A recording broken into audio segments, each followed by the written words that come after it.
Bonjour à tous, merci de poursuivre cet après-midi sur le traitement du changement climatique et des catastrophes climatiques dans les médias avec donc cette première conférence qui vient de se terminer il y a quelques minutes et une deuxième table ronde autour des quotas pour le climat.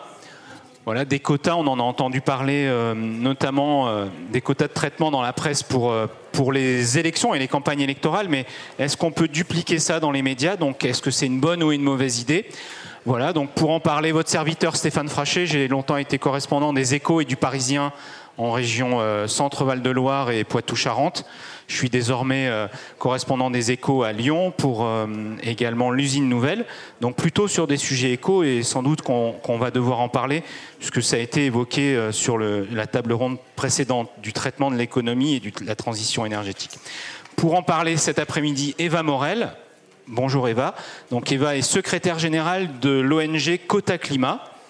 Je vais poursuivre à l'extrémité de la table avec Catherine Lévesque. Catherine Lévesque est la représentante régionale des journalistes et écrivains pour la nature et l'écologie. Je vous en prie, si vous êtes... il y a encore des places disponibles, vous pouvez rentrer et vous installer plutôt que de rester debout. À côté de Catherine, Luc Bourriane. Luc, bonjour. Tu es rédacteur en chef de la Nouvelle République du Centre-Ouest qui rayonne sur 5 départements et qui a son siège social à Tours. Lou Espargilière, bonjour Lou, qui est rédacteur en chef de Vers le Média, Vers, un titre dont tu nous parleras. Et puis Yann Guégan, vice-président du Conseil de déontologie journalistique et de médiation, le CDJM, dont on avait beaucoup entendu parler ici, à Tours, aux Assises, et qui finalement a vu le jour. Voilà, merci. Donc... qu'est-ce que c'est que ce quota pour le climat? On va tout de suite démarrer cette table ronde avec vous, Eva Morel. C'est un consortium d'acteurs porté par Quota Climat, mais aussi Expertise Climat, Climat Média, Médiatri, Data for Good et Eleven Strategy. Avec ce chiffre pour vous lancer cette question, vous avez mesuré le temps d'antenne consacré aux enjeux environnementaux avec un chiffre assez impressionnant. Personnellement qui m'a surpris, 3,7% du temps d'antenne des médias audiovisuels français consacré 3,7% en 2024. 3,7%. C'est rien, enfin c'est epsilon. Et alors ce qu'il y a de pire, c'est que c'est en recul de 30% par rapport à 2023. J'ai envie de vous dire, est-ce que vous avez pris les bonnes mesures? Parce qu'on a l'impression que le climat, on en parle tout le temps. Ou est-ce que je me trompe? Bonjour à toutes et tous. Je vais commencer juste par faire le distinguo entre l'association Quota Climat et l'Observatoire des médias sur l'écologie qui est porté par un consortium de partenaires parce que chez Quota Climat on porte des mesures de politique publique, on fait du plaidoyer. En revanche, c'est pas le cas de tous nos partenaires avec qui on produit de la donnée, donc c'est important de faire la distinction. Notamment aussi parce que l'ADEME et l'ARCOM font partie des partenaires de l'Observatoire des médias sur l'écologie, mais bien sûr ne font pas de plaidoyer auprès des responsables politiques. Alors on rappelle que l'ADEME c'est l'Agence pour la maîtrise de l'énergie, enfin c'est un acronyme beaucoup plus long, mais on peut retenir que c'est ça, et que l'ARCOM, c'est l'autorité de régulation de l'audiovisuel. Tout à fait. Alors juste rapidement pour vous expliquer d'où je parle, Quota Climat est une organisation qui a été créée pendant les élections présidentielle et législative de 2022. À l'heure de la création, mes 2 autres cofondatrices et moi-même, on était collaboratrices parlementaires à l'Assemblée nationale. Et c'est le lien entre responsabilisation politique sur les enjeux écologiques et traitement médiatique qui nous a fait nous questionner sur la place des enjeux écologiques dans les médias. Alors, avant d'aller plus loin, peut-être nous dire pour qui vous travaillez. Vous étiez assistante parlementaire de Sandrine Lefeur, députée du Finistère, qui est à l'heure actuelle présidente de la Commission du développement durable à l'Assemblée nationale, et qui est Renaissance. Et donc c'est cette prise de conscience pendant cette campagne présidentielle qui nous a fait réaliser que la carence quantitative était persistante, systémique, de long terme, et que malgré les efforts qui ont été d'ailleurs présentés lors de la précédente table ronde de beaucoup de rédactions pour mieux traiter de ces sujets, on avait du mal à y parvenir parce qu'il y avait toujours un sujet qui était prioritaire, parce que les journalistes ont du mal à faire la distinction entre agenda politique et agenda médiatique, que l'agenda qu'on pourrait appeler citoyen, il y a certains chercheurs aux États-Unis qui le qualifient comme ça, n'est pas considéré comme prioritaire. En fait, souvent les journalistes répondent aux injonctions des responsables politiques et donc le rôle de contre-pouvoir n'est pas suffisamment exercé. Nous, on part du principe que les médias n'exercent pas une liberté absolue parce que la liberté, la production de règles. C'est-à-dire qu'on n'évolue pas dans un vide juridique quand on exerce en tant que journaliste. C'est important de le dire parce que souvent on reproche à la proposition du quota de porter préjudice à la liberté éditoriale, à la liberté de communication. Alors on en parlera tout à l'heure, parce que là vous déflorez l'ensemble du sujet. Je vous avais posé une question simple. Oui. Les 3,7%, vous pouvez nous raconter comment ils sont mesurés? Parce que nous, ça nous semble peu. Enfin, quand je dis nous, oui, ça m'a semblé peu. Sur la mesure, en fait, c'est important de distinguer l'observatoire et le quota, parce que les deux ne sont pas du tout liés. Mais la mesure est le préalable au quota, à son existence juridique. Et donc la mesure, c'est quelque chose qu'on met en place avec un consortium de partenaires, dont fait partie donc l'ARCOM pour les parties méthodologiques, l'ADEME est financeur et soutien depuis 2 ans, et plusieurs partenaires associatifs, privés. Ce qu'on fait, c'est qu'on vient prendre la donnée audiovisuelle, on applique une couche d'algorithmes qui nous permet de quantifier le temps d'antenne dédié aux questions environnementales, c'est-à-dire climat, biodiversité, ressources, et ça nous permet d'avoir tout un tas d'analyses qui permettent de quantifier ce sujet, mais aussi de le qualifier. Et donc, je fais la distinction entre les deux, et je pense que c'est vraiment très important. C'est pas parce qu'on mesure le temps d'antenne qu'on impose quoi que ce soit, c'est juste que cette donnée n'existait pas jusqu'à présent dans le débat médiatique. D'accord, et on va partir de là, mais promis, donc vous proposez un quota, et on en parlera un petit peu plus loin, mais peut-être, est-ce que à ce niveau-là, les intervenants veulent réagir sur ce 3,7% de traitement? Alors je sais qu'on a 2 médias de presse écrite, mais on peut peut-être élargir, puisque là on parle de temps d'antenne audiovisuelle. Alors peut-être Lou Espargilière pour Vers le Média. Oui, alors bonjour à toutes et à tous. Alors Vers, on n'est pas bien vieux, donc moi j'ai pas 50 ans de recul historique sur le sujet. Vers, c'est un média qui est né en 2019-2020, donc il y a toute une vague en fait qui est née avec les grandes marches pour le climat, qui est née avec la COP26 à Glasgow, les rapports du GIEC. Donc il y a vraiment eu un élan, et c'est à ce moment-là où en fait beaucoup d'acteurs ont émergé, notamment Quota Climat et d'autres. Et donc dans ce laps de temps-là, on a observé qu'il y a effectivement une augmentation. Ça, c'était pour notre bilan carbone. On essaie de le baisser. Non, il y a une augmentation. En gros, globalement, ce qu'on peut dire, c'est que les médias se sont mis à plus parler de climat dans cette période-là. Aujourd'hui, on plafonne à un chiffre qui paraît pas extrêmement élevé, qui est plus élevé qu'il était à l'époque. En revanche, ce qui est très intéressant, et ce que je pense Eva aura le temps de développer ça tout à l'heure, c'est que c'est pas parce qu'on parle plus de climat qu'on en parle forcément mieux.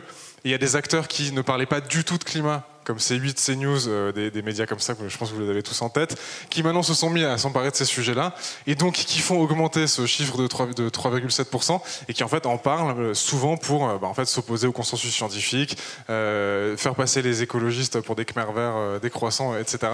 Et donc ce chiffre, il est intéressant, mais en fait il masque certaines réalités, et donc c'est... Enfin, pour moi, c'est pas forcément l'indicateur qui est pertinent aujourd'hui de mesurer en valeur absolue comme ça. C'est au moins un point de départ, peut-être. Alors, est-ce que vous voulez apporter un commentaire? Par exemple, la Nouvelle République est actionnaire de TV Tour, même si vous n'êtes pas directement impliqué dans la rédaction de TV Tour, Luc, mais... Oui, la chaîne appartient au groupe La Nouvelle République. Non, mais c'est juste deux constats. On part d'abord, quand j'entends quota climat, j'entends quand même un volume quantitatif.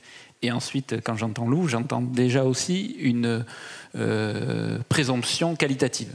Donc je pense que le sujet, il est là. C'est-à-dire qu'on part d'un postulat qu'on partage globalement en disant qu'il faut que l'urgence climatique nous a déjà conduit, médias traditionnels, à évoluer, à proposer des offres éditoriales différentes. Il faut sûrement renforcer ça. Il y a beaucoup d'améliorations encore à faire. OK.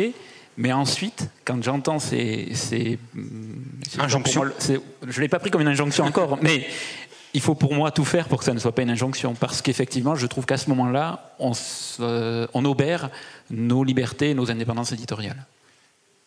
Catherine ? Alors Catherine Lévesque, donc moi je représente aujourd'hui l'association des JNE, donc les journalistes écrivains pour la nature et l'écologie, donc dont je suis la représentante régionale.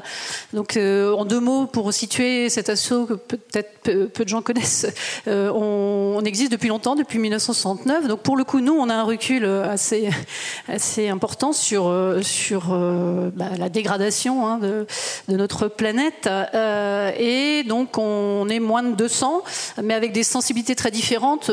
pas tous journalistes du reste, hein, il y a aussi des écrivains.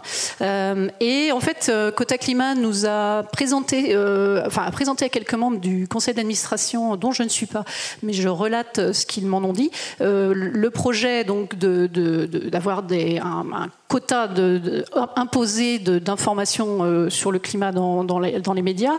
Et en fait, mes collègues ont tous exprimé des réserves, bien que convaincus par la nécessité de traiter ces sujets, bien évidemment, pour une raison assez simple et un peu sacrée chez les journalistes, qui fait entrer en fait le politique dans l'éditorial. Donc pour nous, c'est une ligne rouge à ne pas franchir.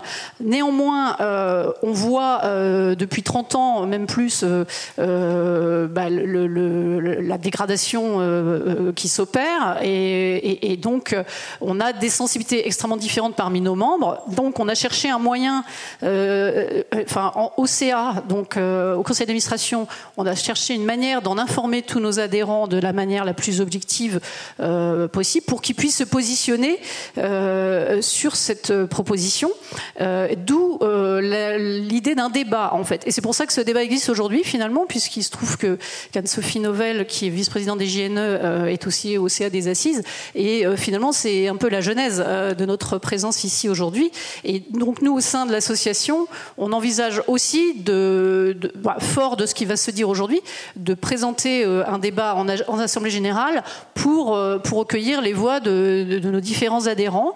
Il n'en reste pas moins que quand on voit la catastrophe arriver dans une certaine indifférence globalement, on trouve que l'action de Quota Climat est salutaire, que c'est un aiguillon intéressant, ne serait-ce que pour contrer la désinformation qui ne cesse de prendre de la place dans les médias. Alors Yann Guégan, on ne vous a pas encore entendu. Donc Yann Guégan du conseil de déontologie qui s'est mis en place récemment. D'ailleurs, vous pouvez peut-être nous en redire un mot. Mais votre position, à la fois d'abord sur ce chiffre, ce constat du traitement assez faible finalement de la question climat et de la question environnement par les médias, et plus globalement votre positionnement d'emblée là sur l'histoire de ce quota. Alors, pour rappeler les choses, un conseil de déontologie ou un conseil de presse s'intéresse au respect de la déontologie, des règles professionnelles qui s'appliquent normalement à tous les journalistes. Il veille à son respect, enfin, il regarde si ces règles sont respectées ou non. Mais une condition très importante de son travail, c'est le respect de la liberté éditoriale et des choix des différents médias. Ça n'a pas de sens de se poser la question du respect de la déontologie si le journaliste n'est pas libre de travailler comme il l'entend, si le média n'est pas libre de traiter les sujets qu'il souhaite traiter. Si quelqu'un vous tient à la plume, ça n'a pas vraiment. C'est plus vous le responsable de ce que vous publiez. Donc la question de la déontologie, elle devient un peu accessoire. Du respect de la déontologie devient un peu accessoire, quoi. Nous, on pense que les règles de la déontologie s'appliquent à toutes les formes de journalisme, y compris le journalisme autour du climat. Et là, je vais rejoindre Lou, c'est plutôt le comment on en parle qui va être intéressante. Et ce qu'on peut noter, nous, du point de vue du CDJM, avec pratiquement 6 ans d'existence, c'est quand même qu'on est saisi à de multiples reprises sur ces questions-là. Donc ça montre un intérêt. Et qui saisit en fait, parce que Quota Climat parfois. D'accord. Ça arrive, puisque les associations, les personnes morales peuvent saisir le CDJM. Donc en cas de saisine, qu'est-ce qui va se passer? Le CDJM va accepter ou non la saisine, va faire une petite analyse, une petite enquête, et ensuite va se réunir pour. Vous pouvez nous citer un exemple? Ah oui, j'en ai plein. Peut-être un exemple qui est assez intéressant parce que là aussi, la question du comment est peut-être plus intéressante pour moi. Vous citerez le média, s'il vous plaît aussi. Vous citerez le média incriminé. Tout est public, monsieur. Okay, tout est sur le site du CDJM. Non, un cas qui s'est présenté à plusieurs reprises et qui peut être intéressant pour le débat, c'est la question des interviews de climato-sceptiques. On a des médias qui donnent la parole, qui choisissent de donner la parole à des gens qui remettent en cause le consensus scientifique sur le réchauffement climatique. Et du coup, la question qui nous est posée à nous par Quota Climat et par d'autres requérants, c'est est-ce bien déontologique ? Est-ce que c'est déontologique de donner la parole à des gens qui sont d'ailleurs souvent pas vraiment des scientifiques, plutôt des polémistes, voilà. Et la réponse qu'on fait, nous, au CDJM, c'est que oui, on peut tout à fait, quand on est un média, choisir de donner la parole à un climato-sceptique, à quelqu'un qui va contre le consensus scientifique. Pour la petite histoire, c'est arrivé dans les années 70, quand le rapport Mido a été publié, il y a des journalistes qui ont voulu en parler, et qui ont parlé du coup de quelque chose qui allait contre le consensus scientifique à l'époque, puisqu'on parlait pour la première fois de limites à la croissance et des risques pour l'environnement. Donc ça peut être intéressant. En revanche, et c'est là, c'est important, et c'est dans ce sens-là que vont les avis qui ont été publiés par le CGJM là-dessus, le journaliste doit être prudent dans la manière dont il restitue la parole des climato-sceptiques pour toujours rappeler quel est le consensus scientifique là-dessus, pour être clair sur le fait que la personne à qui on donne la parole émet des idées ou des théories qui vont à l'encontre de ce consensus. Voilà, on ne va pas omettre des éléments de contexte. Mais je trouve cet exemple, il est intéressant parce que pour quelqu'un qui est un peu sensibilisé à ces questions environnementales, de voir qu'on donne la parole à quelqu'un qui a des propos un peu farfelus ou complètement décalés, ça peut déclencher une réaction épidermique. Mais si on l'analyse en déontologie, avec toujours, c'est pour ça que j'ai commencé, le respect de la liberté éditoriale, c'est pour ça que j'ai commencé par ça, toujours en tête le respect de la liberté éditoriale, on doit aller plus loin que cette réaction un peu tripale, un peu primaire, pour dire, d'accord, mais est-ce que le journaliste a bien fait son boulot ou pas ? Ça peut être passionnant d'aller interviewer des platistes, des gens qui pensent que la Terre est plate. Il y a un documentaire sur Netflix là-dessus qui est super à regarder. Mais à aucun moment, le documentaire laisse penser que la Terre est vraiment plate. Je ne sais pas s'il le rappelle que la Terre est ronde, mais on part du principe que voilà. Donc ça peut être intéressant d'interviewer un négationniste qui considère que les chambres à gaz n'ont pas existé. Ça peut être intéressant d'interviewer quelqu'un qui est persuadé que l'armée française n'a pas torturé en Algérie. Tout ça, ça peut exister journalistiquement.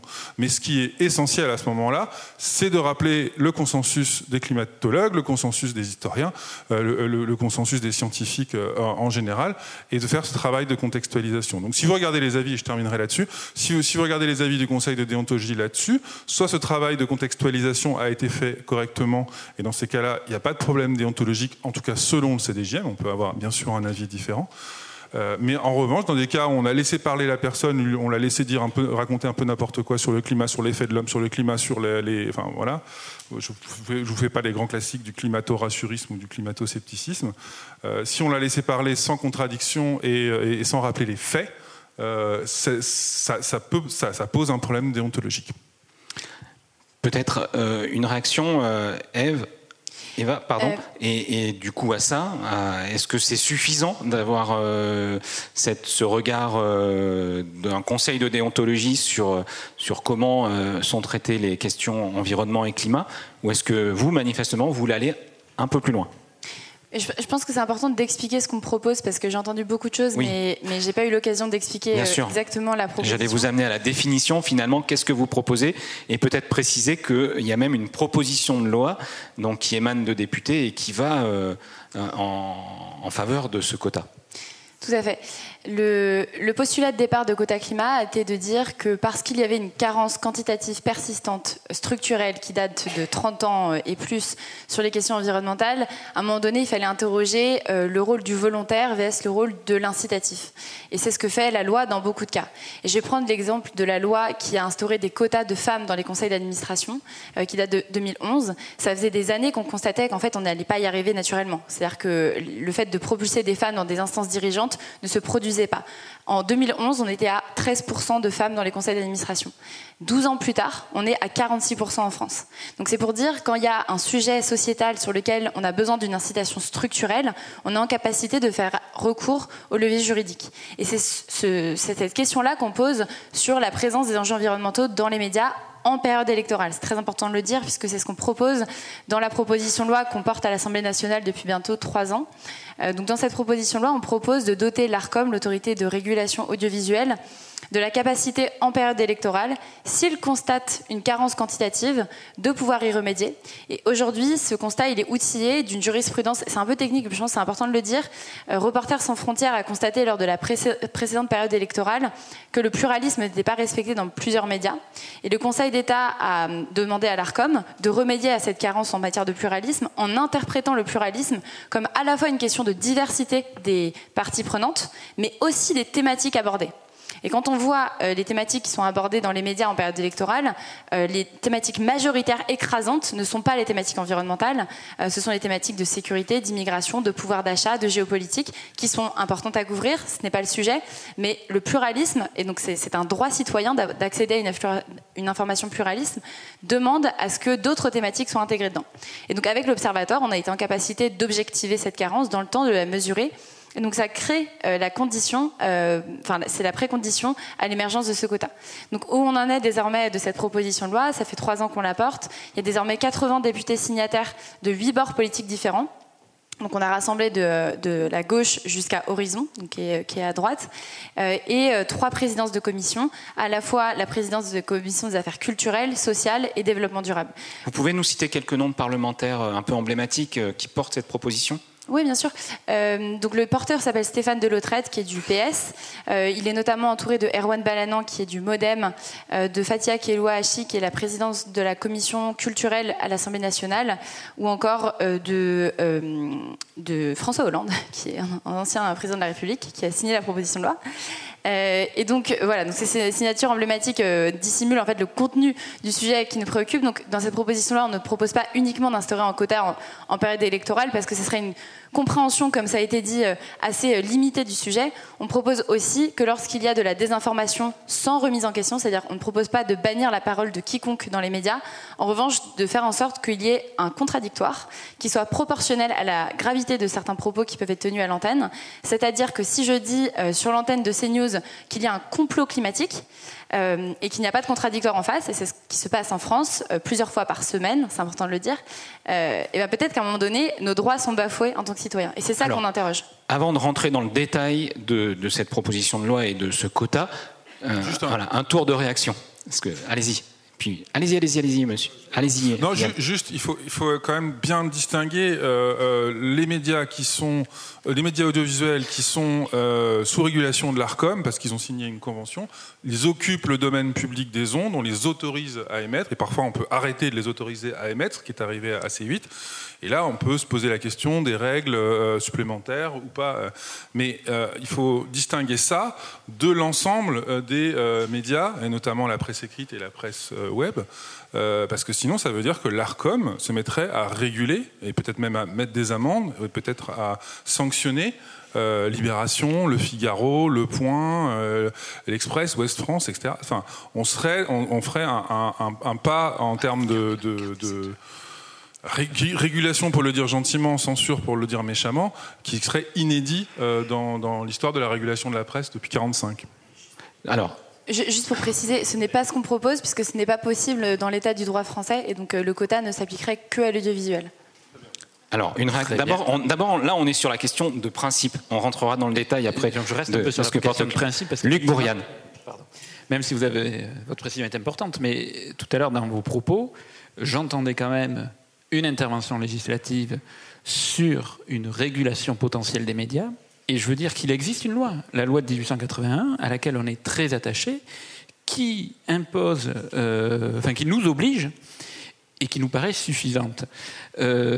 Pourquoi aussi, deux petits sujets un peu anachroniques, mais j'entends beaucoup de gens qui, à mon sens, à juste titre, se sont émus que certains médias aient été exclus des accréditations à la Maison-Blanche ces dernières semaines.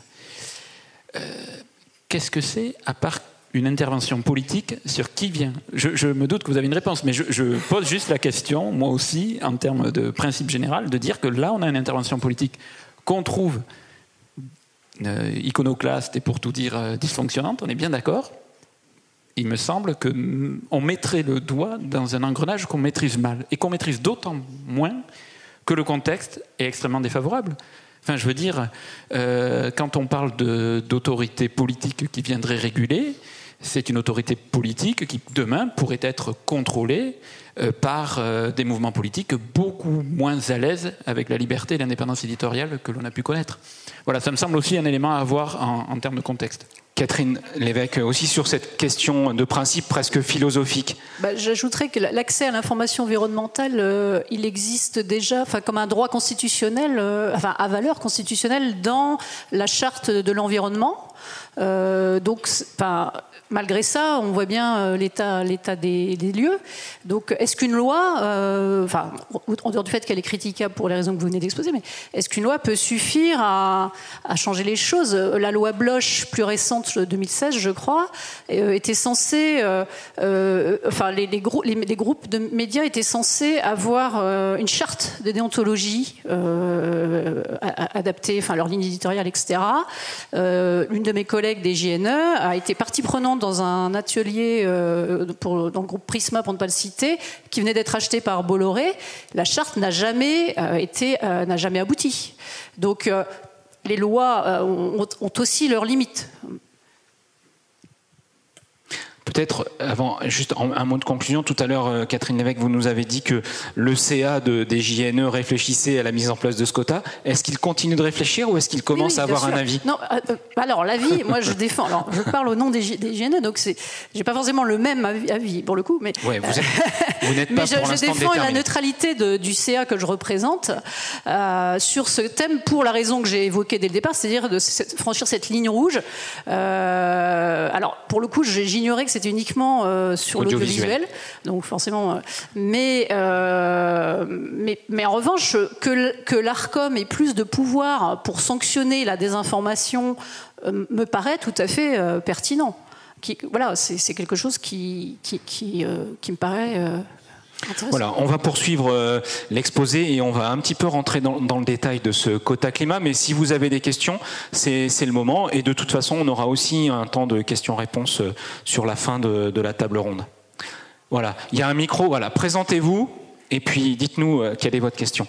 Je veux juste savoir si j'ai bien compris. Donc, je suis professeur documentaliste en collège et vous avez parlé de période électorale, c'est-à-dire que cette loi ne concerne qu'un quota du temps de parole des candidats. Est-ce que c'est ça? Alors, on va repréciser. On va repréciser Eva. Et puis, il y a une deuxième question. Monsieur, présentez-vous et allez-y. Yvan Couronne de l'AFP. Pour Eva Morel, mais on en a déjà parlé ensemble. C'est quoi, par exemple, aujourd'hui 3% des contenus qui sont environnement aujourd'hui? Quel serait le bon chiffre? Parce qu'on va toujours revenir à ça.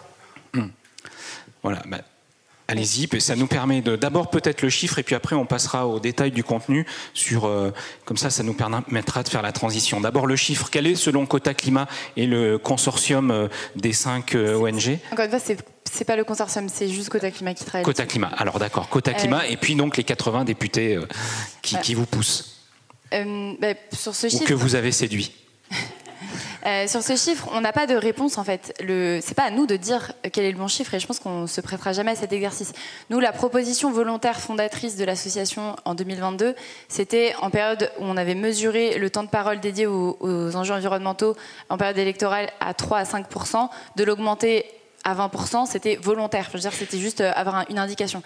Ce qui compte, c'est les tendances, c'est pas les chiffres précis. La tendance, elle est décroissante. La tendance, elle est très basse, et c'est ça qui préoccupe. Et donc, on n'aura jamais vocation à prescrire quoi que ce soit. En revanche, le rôle de l'Arcom, et donc on a parlé de la loi de 1881, il y a aussi en France la loi de 1986 qui donc donne les compétences à l'Arcom d'agir en matière de protection à la fois de la liberté de communication, mais aussi du droit à l'information. Et il y a des limites à ce qu'on peut dire dans les médias déjà. C'est-à-dire qu'on ne peut pas dire que la Shoah n'a pas existé. On ne peut pas diffamer. On ne peut pas... c'est la loi, c'est ce qu'on propose de changer. Et donc c'est le débat qu'on a aujourd'hui, mais c'est-à-dire que une loi, c'est pas quelque chose d'inamovible, c'est un débat démocratique constant qui permet de façonner la loi. C'est ce que le législateur s'est engagé à discuter à nos côtés. Il n'y a pas de bonne ou de mauvaise réponse, c'est un débat démocratique, mais le fait de l'avoir même, je pense qu'il est essentiel, parce qu'on ne peut pas rester les bras croisés face à une information qui périclite par rapport à un enjeu qui nous menace tous et tous. Et juste pour finir, je pense que la question de la désinformation et de la quantité d'informations, elles sont indissociables. Si on a très peu d'informations, Alors, en tant que société, on ne peut pas faire face à la désinformation puisqu'on n'avons pas suffisamment de clés pour la comprendre. Et aujourd'hui, ce qu'on constate, c'est que beaucoup de médias sont poreux à des campagnes de désinformation qui sont alimentés par des acteurs qui sont des acteurs malveillants, que ce soit des ingérences étrangères, que ce soit des groupes d'extrême droite, des groupes complotistes, mais aussi des entreprises qui ont des intérêts économiques à désinformer. Et parce que cette information n'est pas suffisamment disponible, alors certains médias ou certains journalistes ne sont pas équipés à la contrer suffisamment. Et donc en fait, parler de désinformation, c'est aussi une discussion sur la quantité d'informations disponibles et son intégrité. Oui, on va y venir, Yann, rassurez-vous, tout va bien, on a encore un petit peu de temps cet après-midi, j'ai pas oublié. Voilà, la deuxième partie de la question, c'était sur le détail, et puis préciser ce que vous souhaitez ou ce que vous prônez ou préconisez par rapport à la campagne électorale ou aux campagnes électorales, peut-être éclircir et être moins confusant là-dessus. Ce qu'on propose, c'est que l'ARCOM aujourd'hui mesure le respect du pluralisme en période électorale. Aujourd'hui, le Conseil d'État l'a enjoint déjà à mesurer le respect en matière de thématique. Donc c'est déjà fait. On crée les outils de notre côté pour s'assurer qu'ils puissent le faire sur des thématiques qui sont jusqu'à présent mal comprises et donc compliquées à comptabiliser, comme les questions environnementales, qui sont transverses, multisectorielles. Maintenant, ce qu'on crée, c'est la possibilité d'avoir un outil une fois qu'on a constaté qu'il y avait un manquement au pluralisme. Et cet outil, on propose uniquement de le brandir lorsque certaines chaînes auraient une empreinte qui serait constatée. En fait, c'est terriblement compliqué. Je n'ai pas aujourd'hui vocation à vous dire que je sais exactement comment ça pourrait se décliner. Mais ce qu'on questionne, c'est dans quelle mesure est-ce qu'on reste les bras croisés alors que nous avons les outils juridiques et que nous sommes dans un contexte où, en fait, sous-informer sur ces thématiques, c'est aussi surinformer sur d'autres, avec un agenda politique associé. Et cet agenda politique, il nous mène droit dans le mur. Et je pense qu'aujourd'hui, on est jusqu'à présent assez démunis en matière de solutions. Et le droit peut nous sauver avant que certains l'instrumentalisent pour mettre en place d'autres programmes. Il y a plusieurs points. Oui, d'abord, juste un chiffre quantitatif. Alors, je pourrais parler de ce qu'on fait à la Nouvelle République. Je vais être juste un peu plus large. Je fais partie de la commission de l'info au sein des différents titres de la presse quotidienne régionale. Et l'Alliance de la presse infogénée m'a transmis via Alexis Denous quelques chiffres. On a multiplié par 3, la presse française a multiplié par 3 sa couverture des enjeux de transition écologique en 10 ans. En 2023, il y a eu plus de 66 000 articles publiés sur le climat, c'est une hausse de 17% par rapport à 2 ans auparavant. On n'a pas évoqué ce que Lou, tout à l'heure, vous évoquiez, le qualitatif. Je me doute qu'il y a un sujet peut-être là-dessus. En revanche, sur le quantitatif, vous en parliez, Eva, il y a ces éléments qui me semblent importants à mettre en perspective. Et puis enfin, je trouve que votre intervention, elle est politique et elle s'entend complètement. Et on pourrait vous objecter d'ailleurs que dans votre engagement politique, peut-être qu'il fallait, au sein de votre mouvement, peser davantage. Mais en tout cas, il n'est pas éditorial. C'est-à-dire que nous, la fonction d'un journaliste, on s'adresse à des audiences, à des lecteurs, et on rend compte de débats qui ont lieu sur nos territoires. Évidemment, il y a une ligne éditoriale. Évidemment, il y a une ligne éditoriale, si je parle de la Nouvelle République, et on le rappelle assez fréquemment, même en période électorale. C'est un journal qui est né il y a 80 ans, qui est issu des mouvements de la résistance. Ça, c'est la ligne éditoriale. En revanche, on se doit de traiter tout sujet. Et effectivement, la question climatique, elle fait l'objet de traitements que je qualifierais et c'est dans le sens noble du terme, de philosophique, comme vous l'incarnez très bien, mais également, elle a des traductions liées à des conflits d'usage, à des conflits de voisinage. Et nous, on se doit aussi de traiter ces questions-là. Et donc, ce que je veux dire par là, c'est que, pour moi, il ne faut pas confondre le militantisme et le traitement éditorial. Notre première fonction, c'est de rendre compte de l'actu de territoire. Ce n'est pas un engagement politique. Et effectivement, vous avez parlé de pluralisme. C'est une valeur cardinale de toute ligne éditoriale respectable. C'est celle qu'on défend. Et c'est le principe du contradictoire, naturellement aussi. Mais ça me semble que ce n'est pas forcément de militer. Peut-être, voilà, Lou, j'allais me tourner vers vous, Lou Espargilière, donc vers le média. D'abord peut-être une réaction, mais moi j'avais une question simple. Si finalement tous les autres médias se mettent à beaucoup plus parler d'écologie, de climat, de crise climatique, de solutions ou pas d'ailleurs, voilà, est-ce qu'il y a encore une place pour les médias qui se sont lancés sur Actu Environnement par exemple, vers le média? Est-ce qu'il y a encore une place pour vous? Oui. Pardon, je fais ça schématiquement et un peu à la serpe. Non, mais juste, moi j'aimerais dire une première chose, c'est que j'ai l'impression que là, on est dans un débat un petit peu évanescent. Là, en fait, depuis tout à l'heure, on répond à la proposition de loi que Eva n'a même pas eu le temps de détailler. Enfin, c'est un peu. Du coup, on dit des trucs qui sont pas dans la loi depuis tout à l'heure. Je trouve ça un petit peu. On met vraiment la charrue avant les bœufs. Donc j'aimerais bien que Eva ait le temps de finir de présenter sa loi, peut-être avant d'aller sur le sujet des médias indépendants. Moi, je voudrais juste aussi défendre un petit peu. Alors, je fais partie de ceux qui considèrent aussi, parce qu'on a formé beaucoup de journalistes de beaucoup de rédactions, qu'on est très inséré dans plein de rédactions, donc on côtoie beaucoup de journalistes, et les journalistes n'aiment pas qu'on leur dise quoi faire. Il y a aussi un énorme truc d'ego. Il y a la liberté de la presse, mais il y a aussi l'ego des journalistes, et donc il y a beaucoup tout ce qui viserait à contraindre la production éditoriale pourrait être très mal vécu par des journalistes et qui pourraient avoir envie de faire exactement l'inverse.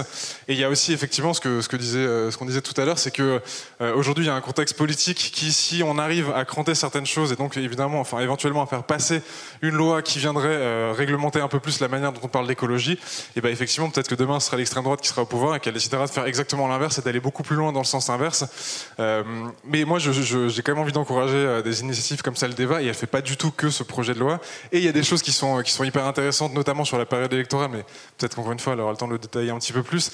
Moi je considère qu'aujourd'hui on est complètement démunis sur la désinformation, les désinformations, et notamment sur les questions climatiques.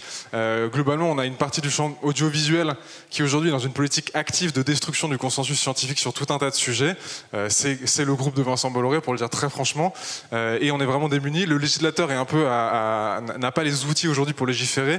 Emmanuel Macron vient de se rendre compte qu'en fait, tiens, Vincent Bolloré, il est pro-Poutine. Je l'avais pas vu venir, ça là. Presque, qui aurait pu prédire, quoi. Et donc, en fait, de la même manière que la loi E20 a interdit la publicité sur le tabac, qu'on a réglementé la publicité sur l'alcool, de la même manière qu'il y a plein de choses. Et le parallèle avec le tabac est très bon, je pense, parce que en fait, dans les années 80-90, les lobbies du tabac ont financé plein d'études pour faire croire qu'il n'y avait pas de consensus sur le tabac. Il y a plein d'experts qui sont allés dans les médias audiovisuels pour raconter qu'il n'y avait pas de problème, voir que c'était bon pour la santé.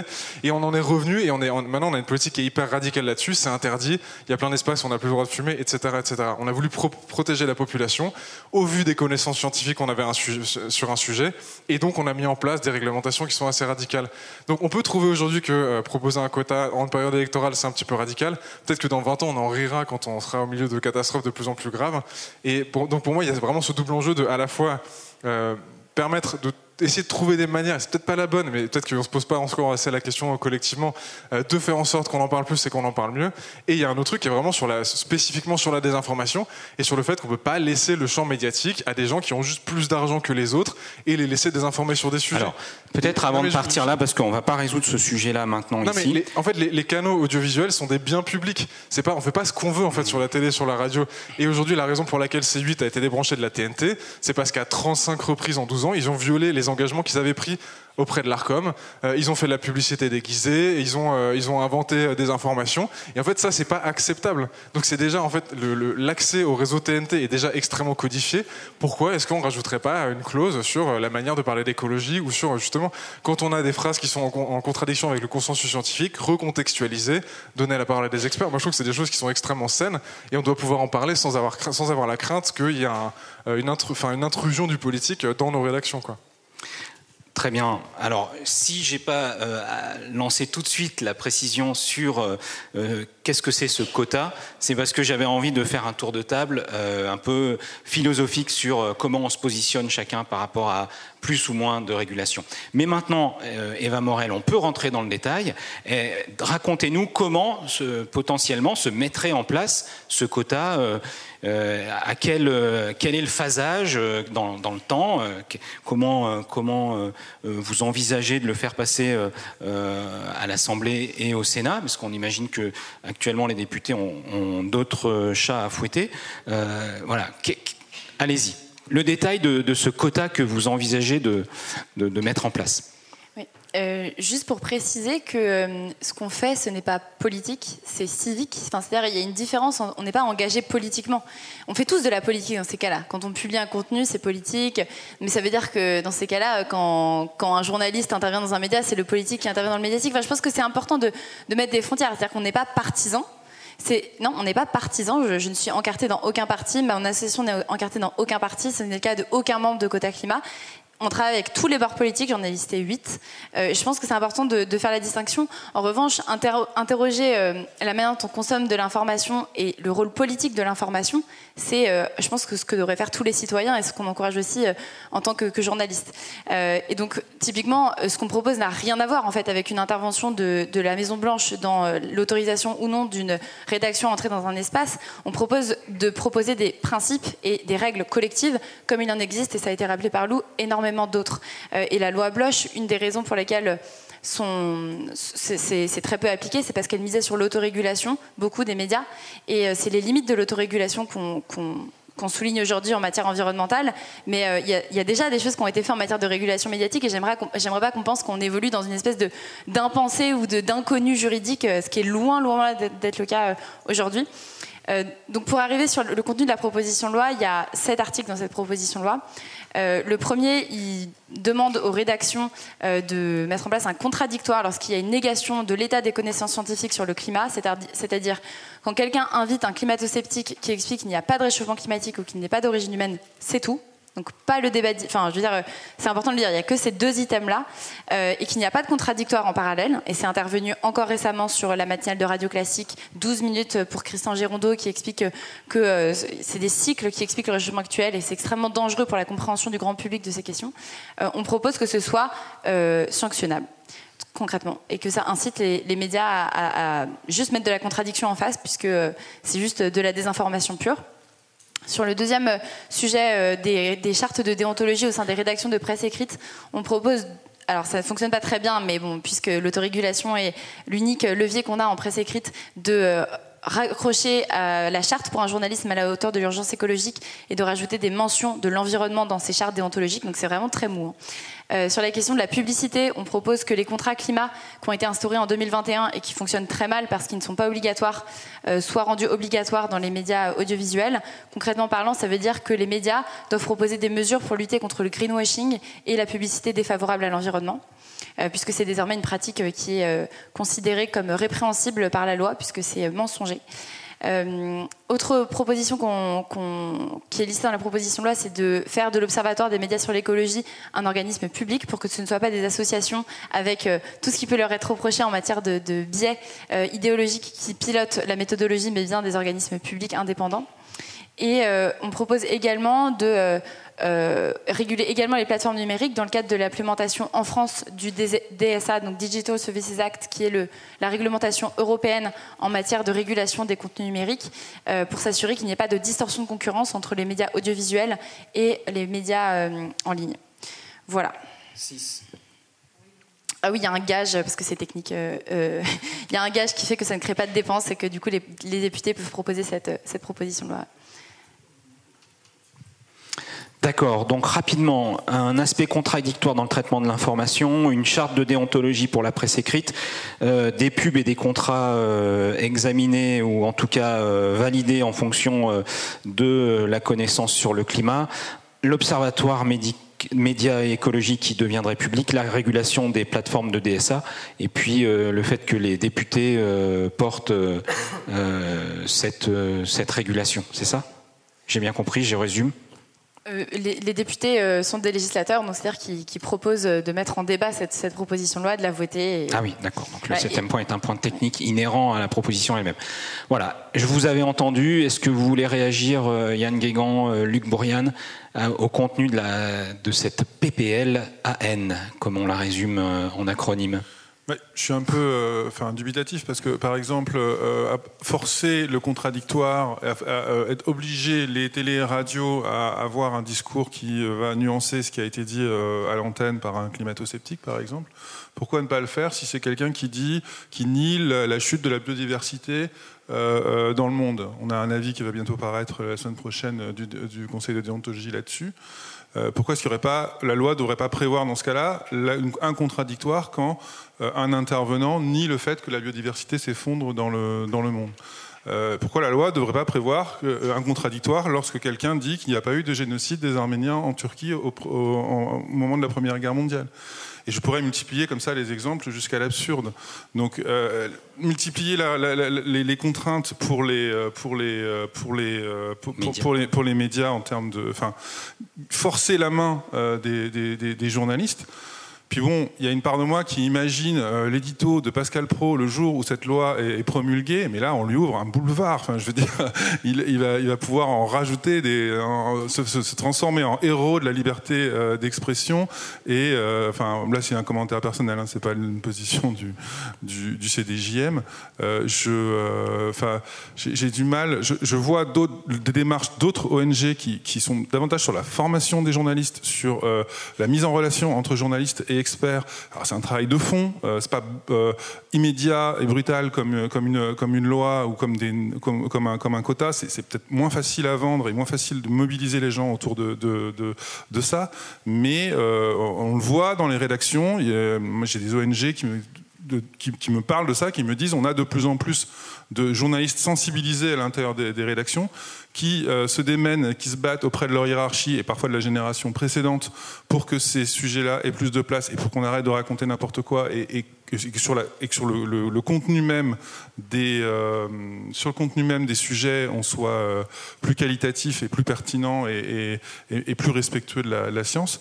Cette démarche-là, c'est mon côté un peu scout, hein, je trouve ça plus efficace que d'imaginer que les politiques vont mettre en place un organisme qui va s'assurer que quand Pascal Praud laisse un invité raconter n'importe quoi, il y ait, je sais pas, un clip de 30 secondes d'un expert du GIEC tout ça me paraît vraiment très difficile à mettre en œuvre, avec quand même un risque pour les libertés, et trois, l'efficacité me semble douteuse. Alors pour revenir, Eva Morel, à l'exemple de Radio Classique, une interview orientée pendant 12 minutes avec un seul intervenant. Je ne suis pas le rédacteur en chef de Radio Classique, mais j'imagine qu'il va répondre « Oui, mais dans la même journée, on aura pu faire un reportage sur un autre volet et contrebalancer ce qui a été dit le matin dans l'interview de l'invité ». Comment vous gérez un petit peu, comment une éventuelle, parce que là ce que vous n'avez pas précisé, c'est quel serait l'organe de régulation de ce quota? Est-ce que ce serait l'Observatoire ou encore une autre structure? L'Arcom. L'Arcom. Ouais, alors comment l'Arcom arriverait-elle à réguler ou en tout cas à mesurer ces différentes prises de parole? Le rédacteur en chef de Radio Classique, on reprend l'exemple, il va vous dire oui, mais le lendemain j'ai eu le groupe des députés qui prônent un meilleur aménagement des cours d'eau dans les zones inondables du côté de Nice ou de Nîmes par exemple, et donc j'ai fait mon boulot. Ok, juste plusieurs choses parce que c'est important de comprendre comment fonctionne l'Arcom. Donc en fait, sur le site de l'autorité de régulation audiovisuelle, il y a déjà des modalités en place pour saisir des contenus de désinformation, de manquement au pluralisme, de manquement à l'atteinte de l'intégrité d'individus ou de groupes d'individus. Et donc en fait, tout un tas de sujets qui ont été évoqués sont déjà régulés en réalité. Donc nous, ce qu'on propose, c'est d'étendre le champ de la régulation à la désinformation climatique. En fait, c'est pas à prendre dans l'autre sens, c'est-à-dire qu'on ne propose pas de créer un précédent pour ensuite l'étendre à 1000 autres précédents. On propose juste d'élargir le champ d'interprétation à quelque chose dont on sait que c'est une certitude scientifique. Donc, moi j'étais sur la première partie, c'est-à-dire apporter du contradictoire si des propos climatos... je parle de la même chose. Je parle de la même chose. Mais comment ça marche concrètement? C'est ça que j'ai du mal. Concrètement parlant... Je suis CNews, j'ai décidé de donner la parole à, je sais plus, Roucault ou les autres, un de ces types-là. Qu'est-ce qui doit se passer à l'antenne? Ce qui doit se passer à l'antenne, c'est de questionner le positionnement de ce propos par rapport au consensus scientifique établi, d'établir une nuance par rapport au caractère vraiment minoritaire de cette parole dans la communauté scientifique. Et en fait, je ne parle pas de quelque chose qui est ubuesque, enfin, c'est des choses qui sont faites sur d'autres sujets. Par exemple, si quelqu'un disait que la Terre est plate, ça paraîtrait dingue que personne ne réagisse sur un plateau. Si je disais que la Shoah n'a pas existé, ça paraîtrait dingue. Et c'est tellement dingue qu'on l'a interdit. Donc en fait, on ne parle pas de choses qui sont vraiment... on est toujours en démocratie. Ça, la Shoah, c'est l'exemple qui est dans la loi. Effectivement, là-dessus, on est tous d'accord. Mais la Terre est plate. Personne ne va avoir une amende pour avoir dit que la Terre est plate. En fait, c'est débile, mais on est libre de le dire. Eh ben, en fait, en réalité, vous vous trompez sur des faits établis. C'est des choses que non, ça s'est déjà régulé. Donc, en fait, concrètement parlant, ce qui se passe pour l'Arcom, c'est qu'il y a un formulaire sur leur site internet. On peut saisir des séquences. L'Arcom les examine. S'ils considèrent que c'est un manquement au droit à l'information, alors il se passe quelque chose. Il y a d'abord une mise en garde, puis une mise en demeure, puis une sanction financière, ce qui a abouti notamment à la suppression de la fréquence TNT à C8, puisqu'on avait considéré qu'ils avaient fait trop de manquements à la maîtrise de l'antenne, à l'intégrité de l'information, à la protection des individus et des groupes d'individus. Donc en fait, c'est des choses. Je parle pas de réinventer l'état de la régulation médiatique. C'est vraiment une petite interprétation supplémentaire qui vise à sécuriser un cadre juridique qui a déjà été emprunté par l'Arcom, puisque l'année dernière, pour la première fois, CNews a été condamné pour désinformation climatique non contredite à hauteur de 20 000 €. Et ça a été fait avec une interprétation assez audacieuse de l'Arcom, puisqu'elle a considéré que sa mission de protection de l'environnement lui permettait de faire ça. Nous, ce qu'on propose, c'est de sécuriser l'Arcom dans sa prise de décision pour que désormais l'état des connaissances scientifiques sur le réchauffement climatique soit considéré comme un fait et pas comme une opinion. Et c'est vraiment ça la distinction. Et sur le... Il y a plusieurs choses qui ont été dites jusqu'à présent. J'aimerais réagir. C'est pas facile à vendre. Je pense que le débat qu'on a aujourd'hui démontre qu'il n'y a rien de facile à proposer un quota d'information environnementale dans les médias. C'est pas facile à vendre auprès de professionnels de l'information, mais auprès du grand public, quand vous parlez de sanctionner les journalistes, ils sont toujours d'accord. Je peux vous assurer qu'on a des débats tous les jours sur ce sujet. Ça n'a rien de facile et c'est tout aussi difficile que de faire de la formation. En revanche, je pense que c'est des choses qui sont complémentaires. On parle d'échelles de temps qui sont différentes et on est aujourd'hui dans un état d'urgence qui est à la fois climatique et démocratique, une crise de l'information et une crise des écosystèmes. Et je pense que c'est important d'interroger l'intersection entre les deux. Sur la réaction que pourraient avoir certains éditorialistes, certains mouvements politiques par rapport aux mesures, on en parlait d'ailleurs juste avant, je pense que c'est important de se dire que certaines actions sont associées à des risques, mais l'inaction a aussi ses risques. Aujourd'hui, on est dans une situation où on est complètement... honnêtement, on est passif par rapport à une crise de l'information, une crise climatique qui sont des rouleaux compresseurs. Et l'absence de mesures ne va certainement pas remédier à la situation. Donc on peut s'interroger sur le fait qu'un quota soit une mesure adaptée ou qu'il y ait d'autres mesures qui puissent produire les mêmes effets. Nous, en revanche, ça fait plus de 3 ans qu'on travaille sur le sujet et on n'a pas été convaincus par l'efficacité d'aucune d'entre elles. Et je pense que les quotas dans d'autres domaines, et je l'ai rappelé pour la question des conseils d'administration pour les femmes, ont prouvé leur efficacité. Voilà, mais on a une série de réactions que je vais résumer. Donc, d'abord sur cette liberté, on voit bien qu'il y a un débat ou en tout cas une antinomie presque qui est en train de se dessiner entre la volonté et l'appel de la liberté, monsieur du CDJM, et puis la plupart des journalistes, il faut le dire. Si on a envie, nous journalistes, de pouvoir traiter, c'est aussi parce qu'on s'est lancé dans ce métier par tout simplement une envie de liberté. Voilà. Et puis de l'autre côté, on l'a entendu avec monsieur, voilà, et puis madame aussi derrière, un schisme qui est en train, le terme a été employé de schisme, qui est en train de se déployer avec la réalité. Est-ce que nous, journalistes épris de liberté, on n'a pas assez conscience de cette catastrophe écologique? Si je peux résumer les différentes interventions. Merci, très bonne question, parce que c'est justement exactement par ça que j'allais commencer. Alors déjà, tout à l'heure, on disait, oui, mais s'il y a un climato-sceptique qui vient pendant 12 minutes, et puis plus tard dans la journée, je vais dire un truc pour le climat... Non, c'est pas possible. Imaginez que pendant 12 minutes, il y a un lobbyiste de Philip Morris qui vient dire que le tabac, c'est bon pour les enfants, et plus tard, vous dites, les chiffres des morts du cancer liés au tabac, ça n'a aucun sens. Et en fait, c'est des questions qu'on se poserait pas pour d'autres sujets, et qu'on continue de se poser pour le climat, comme si c'était un sujet où il n'y avait pas un danger, et que c'était pas un danger imminent. Et là, vraiment, je me garde systématiquement de faire des fossés générationnels, parce que j'ai pas du tout envie de faire croire que c'est les jeunes contre les vieux. Mais là, j'ai quand même l'impression que dans notre profession, c'est pas que l'âge aussi, c'est peut-être la hiérarchie dans les médias, c'est peut-être d'autres choses, un autre rapport aux plateformes, à plein de choses, que sais-je. Mais je pense qu'il y a vraiment un sens de l'urgence qui est pas du tout le même. Est-ce que c'est un niveau d'information que ce que tu décrivais qui est pas le même, ou c'est un sens juste propre à sa propre durée de vie qui reste sur Terre qui est pas le même? Vraiment, c'est des choix, c'est très intime comme question, donc j'ai absolument pas de réponse. Mais c'est un sujet qui est grave, et la désinformation sur ce sujet a des conséquences très graves pour la population dès aujourd'hui. Elle fait des citoyens qui ne sont pas éclairés, et donc on ne remplit pas notre rôle de pouvoir, de quatrième pouvoir entre guillemets, d'éclairage du débat public. Et sur la question de la déontologie, mais très bien, on a une charte déontologie, il n'y a aucun politique qui nous a forcé à avoir cette charte, mais qui respecte cette charte de déontologie dans toute une partie du champ médiatique aujourd'hui? Et donc là, on a vraiment, et je trouve qu'on arrive vraiment sur ce point clé qui est celui de la liberté. Il y a tout un débat avec une instrumentalisation de la... Je dis pas que c'est ce que tu fais, hein, Pierre, mais il y a une vraie instrumentalisation de la liberté d'expression qui est employée par l'extrême droite comme une manière de dire on peut dire ce qu'on veut, c'est ma liberté d'expression. Mais cette liberté, en fait, c'est une liberté de désinformer. C'est une liberté pour les personnes les plus riches d'acheter le réel. Parce que qu'est-ce que font certains grands médias aujourd'hui du groupe Bolloré? Ils inventent une réalité parallèle parce qu'il y a un milliardaire qui a décidé de mener une bataille culturelle. Ça, c'est vrai. Clairement, je suis pas en train de l'inventer, hein, c'est parfaitement documenté aujourd'hui. Et donc, la personne la plus riche achète des médias pour leur faire dire ce qui lui convient et met de côté tous les faits scientifiques qui vont contre son avis personnel. Et on est d'accord avec ça. Donc ça, c'est de la liberté, quoi. Et donc, les autres médias qui respectent la déontologie et qui sont pas alimentés par quelqu'un qui est extrêmement riche, et ben en fait, eux, ils seraient, enfin, je veux dire, voilà. Donc vraiment, cette question de la liberté, elle est fondamentale. Et être libre, ça ne veut pas dire faire n'importe quoi. Et quand il y a une partie de la profession qui ne respecte pas des règles de déontologie et qu'on n'encadre pas au nom de la liberté d'expression, et ben on permet à toute une partie du champ médiatique d'œuvrer progressivement à l'effacement du réel, à la destruction du consensus scientifique. Et là, je trouve que c'est absolument gravissime. Donc, encore une fois, peut-être que les quotas, c'est pas la bonne manière de le faire, mais on peut pas faire comme si il y avait une liberté absolue dans le champ médiatique et que finalement chaque journaliste était librement avait le choix individuellement de faire ce qu'il veut. Et donc ça, je trouve ça hyper important. Et encore une fois sur la question des risques et du danger. Maintenant, on a compris qu'il y a un lien très clair entre fumer des cigarettes et avoir un cancer. On a très bien compris qu'il y a plein de choses qu'il fallait plus faire sur le climat et sur la désinformation. Le World Economic Forum, cette année, a identifié la désinformation comme étant le plus gros risque systémique à l'échelle mondiale pour 2025 et 2026. Et à moyen terme, c'est le climat qui est le premier risque.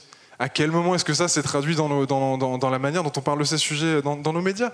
Enfin, je veux dire, c'est pas, là, on n'est pas sur un truc d'écolos dans leur coin qui sont un peu montés le bourrichon là, à une réunion de militants. On parle du Forum économique mondial et il y a plein d'acteurs de premier plan au niveau mondial qui ont identifié le climat et la désinformation comme des risques absolument majeurs.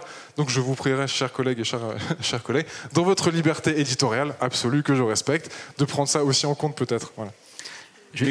Ouais. Je partage, moi, tout à fait le propos sur la liberté. C'est-à-dire qu'effectivement, on voit bien qu'aujourd'hui, la liberté d'expression, on ne va pas s'épancher, on a tous vu comment c'était dévoyé. Donc, ce n'est pas du tout ce sujet-là. Je veux juste rassurer sur 2-3 points.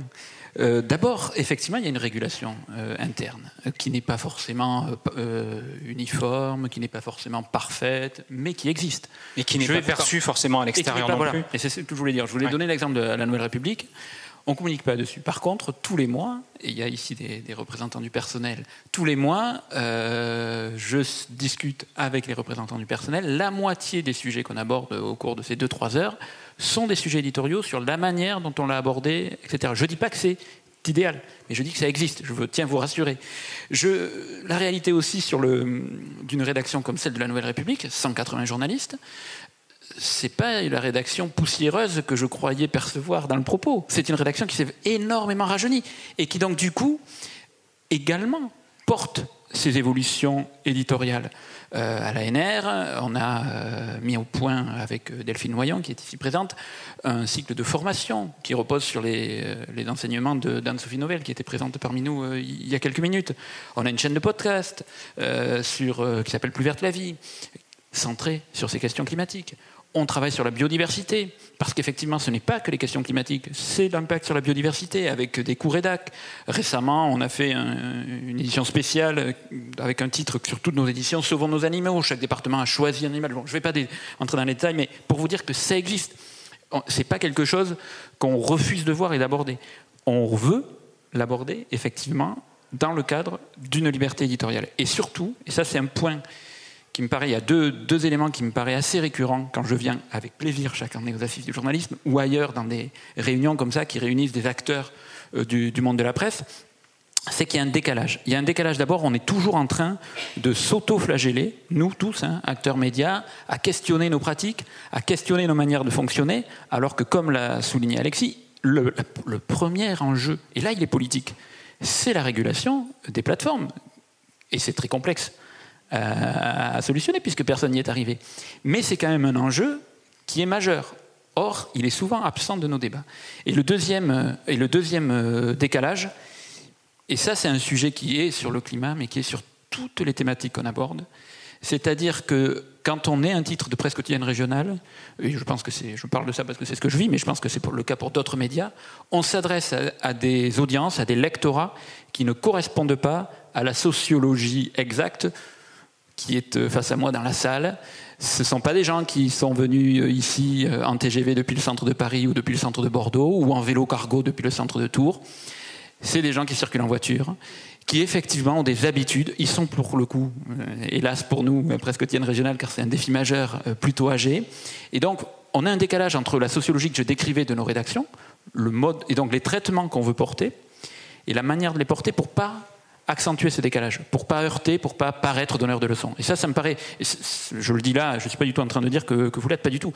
Je dis là, ici, sur le sujet climat, mais c'est un sujet qui était majeur, par exemple, sur les dernières législatives, où on voyait ce décalage-là.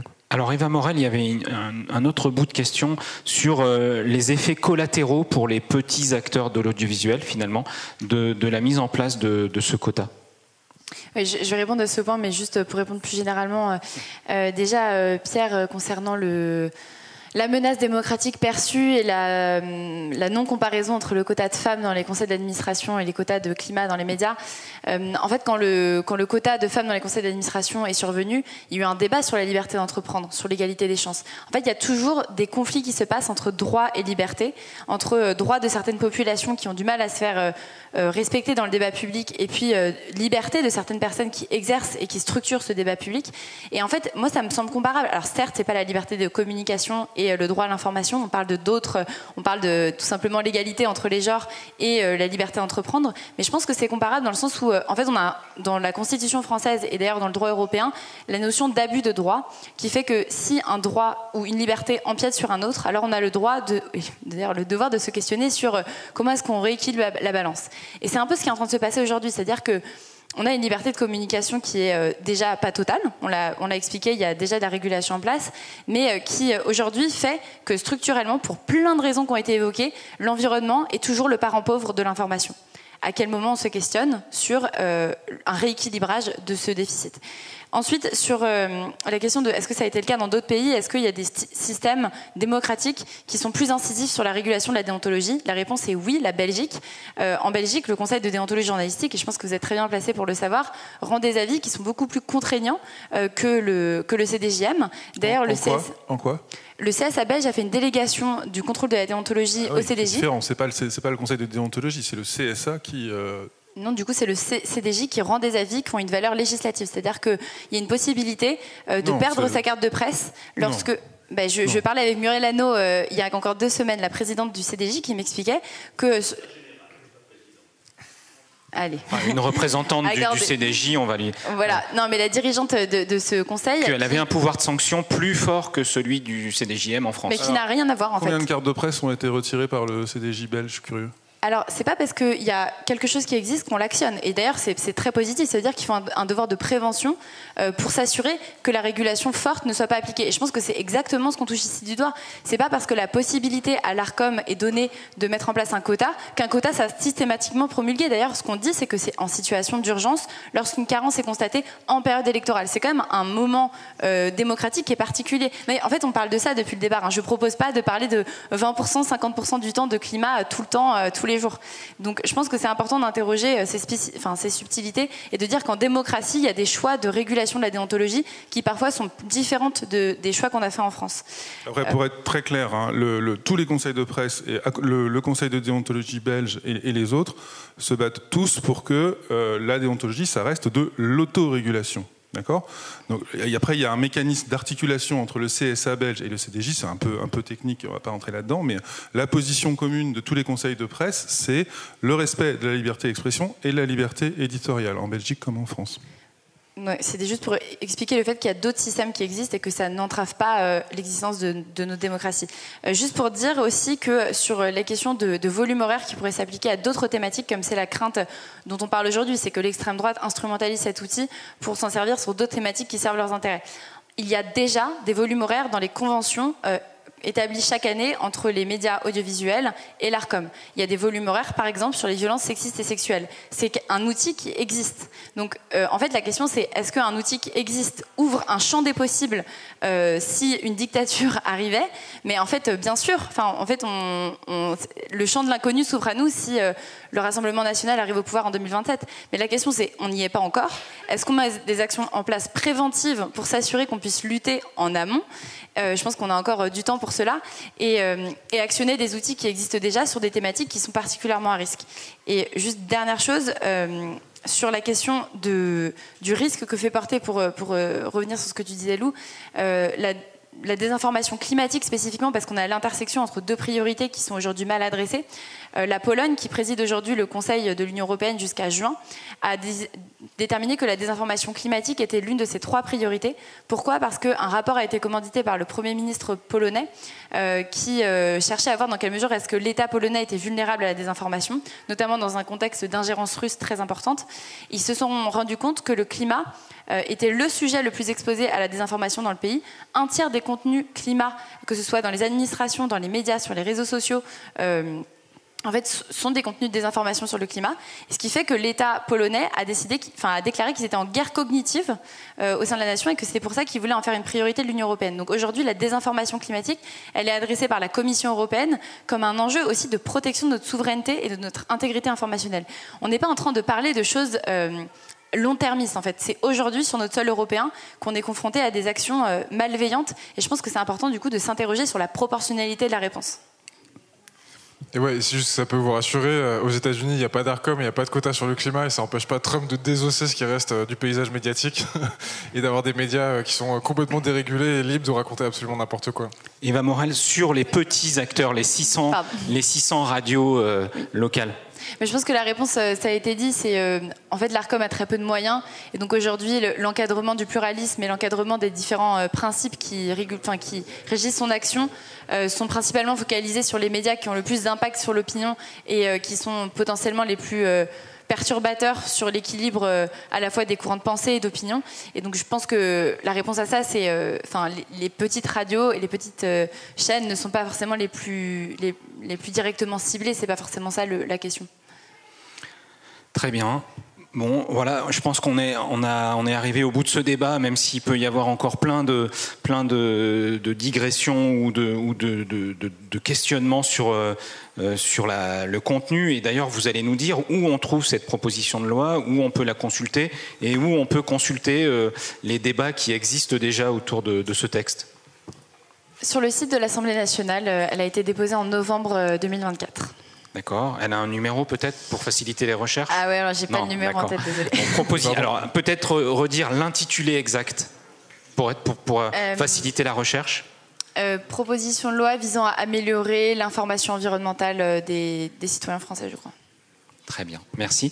Lou, juste un petit mot, parce qu'en fait on est exactement au croisement des deux sujets qu'on manipule depuis tout à l'heure. À Vert, on a lancé un projet qui s'appelle Chaleurs Actuelles, parce qu'on aime bien se marrer même en parlant de la fin du monde. Et donc c'est une nouvelle rubrique et une nouvelle newsletter qui lie justement désinformation, extrême droite et écologie. Donc on est en plein dans tout ce qu'on vient de se raconter. Vous pouvez vous inscrire gratuitement sur le site de Vert, et voilà, il y a des designs rigolos. Vous voyez pas, mais c'est Pascal Pro au milieu de flammes et qui est en train de dire tout va bien, this is fine, quoi. Donc voilà, c'est hyper important en tant que journaliste de monter en compétence sur ces sujets-là. On a une super interview de Nina Facio qui est juste là dans le coin, dans le dernier numéro. Donc je pense que c'est vraiment un format qui est intéressant pour nous en tant que professionnels de l'info, quoi. Catherine Lévesque, peut-être un mot de conclusion de la part des journalistes et écrivains pour la nature et l'environnement. Nous, on avait envie plutôt d'actionner des leviers qui existent déjà, notamment à travers la charte pour un journalisme à la hauteur de l'urgence écologique, qui sont une meilleure formation, effectivement, des journalistes en place, qui souvent ont un cursus universitaire de sciences humaines et ont des lacunes et ne traitent pas forcément les sujets de la meilleure façon.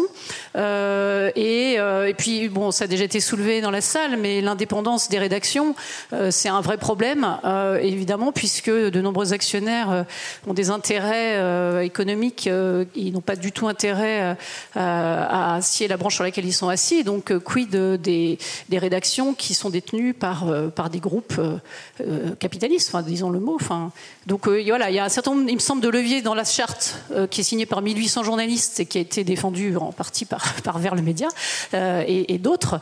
Il y a eu une réunion à la Gaîté Lyrique qui a relancé cette charte et donc je trouve qu'elle est déjà très outillée. Et alors elle n'est pas réglementaire, mais elle a beaucoup de bonnes idées et qu'il serait bon d'actionner, de faire en sorte qu'elle soit appliquée à défaut de mieux. Effectivement, c'est pas un outil parfait, mais donc nous on est quand même plutôt dans la défense de l'autorégulation. On est peut-être de doux rêveurs, effectivement. Peut-être que dans 20 ans, effectivement, on se dira mais on a été complètement à côté de la plaque.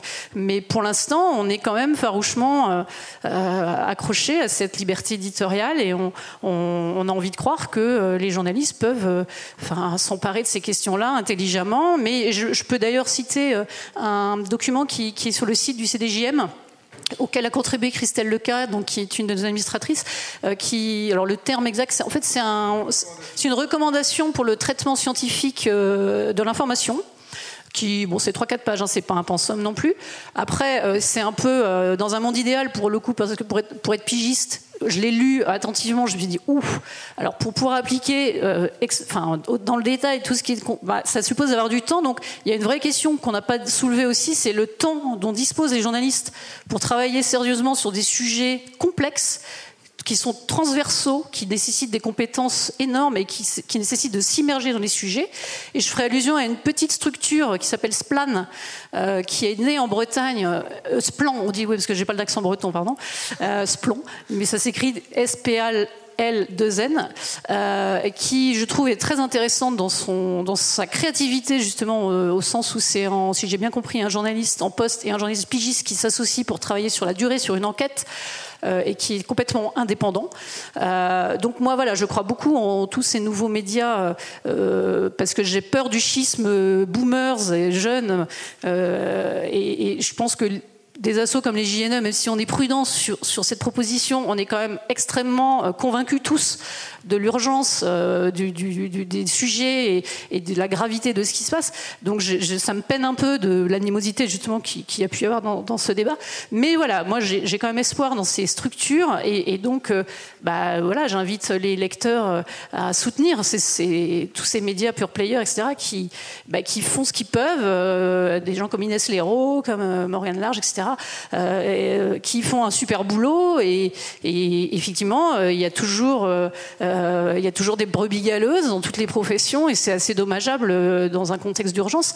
Mais voilà, j'essaie de donner une petite lueur d'espoir en disant qu'il y a quand même aussi des journalistes qui font bien leur boulot et puis qu'il faut les aider et faire en sorte qu'il y en ait de plus en plus, quoi.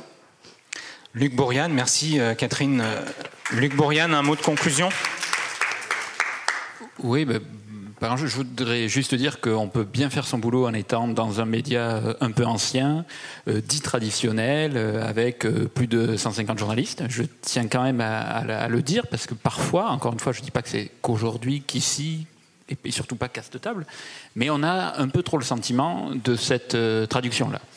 Après, redire qu'il y a quand même un point d'accord majeur, c'est qu'effectivement, l'urgence climatique nous oblige à modifier nos traitements éditoriaux. Et il me semble que ça a été largement amorcé, que c'est largement perfectible, et que par contre, le point de désaccord, il était sur le modèle pour y parvenir. Et voilà, je ne vais pas revenir sur le terme de débat. Mais pour réguler. Voilà. Yann Guégan, pour conclure. Juste, ça laisse un petit goût amer, parce que je pense qu'il y a beaucoup de gens qui sont assez d'accord sur les priorités, et puis on se retrouve à s'engueuler. Alors bon, la désinformation c'est ça, le temps du débat, c'est intéressant aussi. La désinformation climatique, elle vient pas trop. On n'a perdu personne dans la salle, d'où l'intérêt ni de ce côté de la table, ni de l'autre côté, donc c'est vrai que c'est toujours un peu bon. Mais j'avoue que pour faire pas mal de rencontres avec le public, avec aussi différentes professions, des avocats, des magistrats, il y a quand même une petite sanctionnite qui monte, une une envie de sanctionner. C'est pour ça que je disais tout à l'heure, c'est plus facile pour les politiques et pour certains commentateurs de s'en prendre aux journalistes et de dire que c'est la faute des journalistes. Ça ne veut pas dire que les journalistes n'ont pas un rôle et une responsabilité. Et il ne faut pas non plus tout renvoyer à Google et aux plateformes, parce que c'est un peu facile aussi de dire, voilà, chacun doit balayer devant sa porte. Malgré tout, cette sanctionnite, elle m'inquiète un petit peu. Et souvent, la phrase qui me vient pour essayer de contrer ça, c'est de dire que le mauvais journalisme, c'est aussi le prix à payer pour la liberté d'expression. Merci, on restera sur cette conclusion. Vous pouvez applaudir nos intervenants.